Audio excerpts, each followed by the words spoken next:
This podcast is called The Truth About Cholesterol. Ever since cholesterol was discovered in the walls of our arteries, causing heart attacks and strokes, cholesterol has been portrayed as public enemy number one. But the reality is that cholesterol plays a vital role in the function of every single cell in our body. We cannot live without it. It forms the walls of our cells and all the structures inside our cells. It's used to make the female sex hormone estrogen and the male hormone testosterone. It's in bile salts that help us absorb fat from our gut, and it's used to make vitamin D and cortisone. Cholesterol is a fat, and our liver makes 2 grams or 80% of our daily needs. Only a small proportion comes from our diet. As it's a fat, it's insoluble in water. It has to be attached to a protein in order for it to be transported in our blood. The protein that is attached to the cholesterol that delivers the cholesterol to our cells is called low-density lipoprotein, and this has been called bad cholesterol. The protein attached to cholesterol that takes the cholesterol back from our cells to our liver to be recycled is called high-density lipoprotein, and this has been called the good cholesterol. The reality is that both LDL and HDL are simply doing what they were designed for, transporting the cholesterol in our blood. So if cholesterol is vital to our bodies, why has it developed such a bad reputation? The reason is because cholesterol accumulates as atheroma in the walls of our damaged arteries, leading to progressive narrowing and in some cases complete occlusion. It's been found that the higher the level of low density lipoprotein, the greater our risk of heart attack and stroke. Believe it or not, complete occlusion can occur without any symptoms at all, but in most instances there is either a heart attack, a stroke or poor circulation depending on which arteries are affected. In the previous talk, I said there are many reasons for questioning the lipid hypothesis as the cause of atherosclerosis.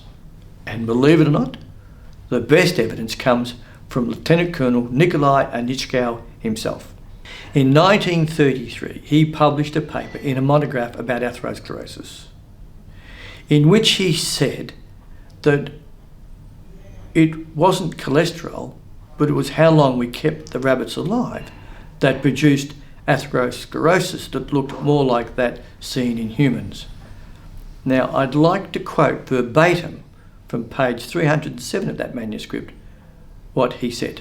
Thus, comparatively acute atherosclerotic changes are produced in rabbits by feeding them with cholesterol for 3 to 4 months, whereas the analogous changes of human atherosclerosis need a much longer time for their development. If we feed the rabbits during a considerably longer period, say 2.5 years, with much smaller quantities of some food that is not rich in cholesterol, such as milk, we can produce the typical changes of atherosclerosis in their arteries that looks identical to the atherosclerosis seen in humans. This incredible mea culpa appears to have been either ignored or overlooked. But Anichkow's mea culpa is not the only reason to question the lipid hypothesis. Atherosclerosis develops even when people have a normal cholesterol. In a 2009 study of over 130,000 patients admitted with coronary artery disease, almost 50% of them had an LDL less than 100 milligram per decilitre or 2.59 millimole per litre, and almost 18% had a level below 70 milligram per decilitre or 1.8 millimole, the levels that we're told we should lower our cholesterol to.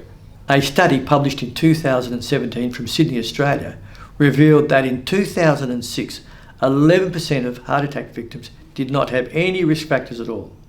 By 2014, this figure had increased to 25%. So, not everyone with a heart attack and stroke has an elevated cholesterol, and therefore this does not fulfil Koch's postulate.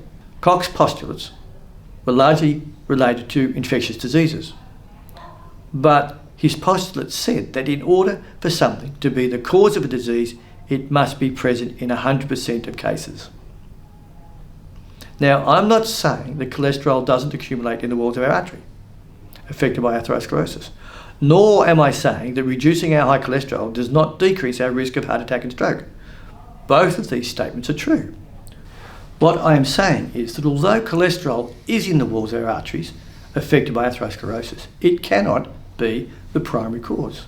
You may recall in the first talk that I mentioned that atherosclerosis commences when we are in our mother's womb.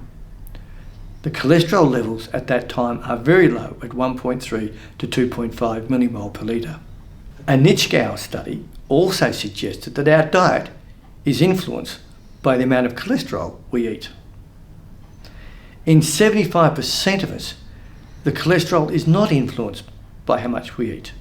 Our liver produces less if we eat more, and our liver produces more if we eat less.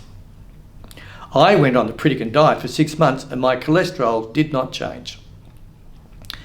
In the other 25% of us, the so-called hyper-responders, eating more cholesterol in our diet can increase our blood level by about 10 to 15%.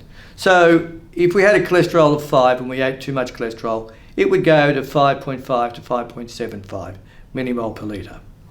Our cholesterol increases with both obesity and ageing, and yet there are numerous studies of healthy octogenarians and nonagenarians with total and LDL levels well above the current recommended level. A normal cholesterol does not prevent us from suffering a heart attack or stroke. In 2013, an ABC television program called Catalyst caused an outcry when it suggested that the proof of treated cholesterol has been exaggerated. The ABC had to issue an apology. The presenter of the program was dismissed. What the program missed is that they didn't discuss the overall benefit to society in terms of fewer heart attacks and strokes if we treat our cholesterol. To understand the benefits of taking a drug to lower our cholesterol, we need to understand the difference between relative and absolute risk reduction. And the simplest way is to compare a $2 chocolate bar with a $100,000 motor car. The same 50% relative reduction means our chocolate bar will be $1, whilst our motor car will be $50,000. The absolute risk reduction is $1 versus $50,000. So if 1 million people in the town buy a chocolate bar, the community has saved $1 million. This is the relative reduction, and it's the relative risk reduction that is of benefit to society. The absolute reduction is the amount it benefits us as an individual. If 1 million people in a population of 5 million are treated for high cholesterol, and the relative risk reduction, i.e. the benefit, is 28%, this would result in 280,000 fewer heart attacks and strokes. This is a huge benefit, even although the benefit to us as an individual is not as great. Cholesterol is one of the modifiable risk factors, and by treating it, we can reduce our risk. As such, we should all treat our cholesterol according to the guidelines. There is a condition called familial hypercholesterolemia that increases the risk of heart attacks and strokes at a very young age. If people inherit 2 bad genes, then heart attacks begin in childhood, and these individuals often die before the age of 30. And on the surface, this would seem to support the cholesterol hypothesis of atherosclerosis. If we inherit 1 gene, this increases our cholesterol 2-fold. If we inherit 2 genes, it increases our cholesterol 4-fold. The condition is due to an abnormal receptor on the surface of our cells that prevents our cells from taking up the cholesterol from the blood that the cells need to function normally. This abnormal receptor is also on the cells of the intima. Remember, I likened the intima to Teflon coating, lining the inside of our artery so that the blood can flow smoothly. because these cells have the abnormal receptor, because they can't take up the cholesterol, they can't function normally, they become more brittle, and this predisposes the walls of our arteries to the more severe physical damage that we've shown is the cause of atherosclerosis.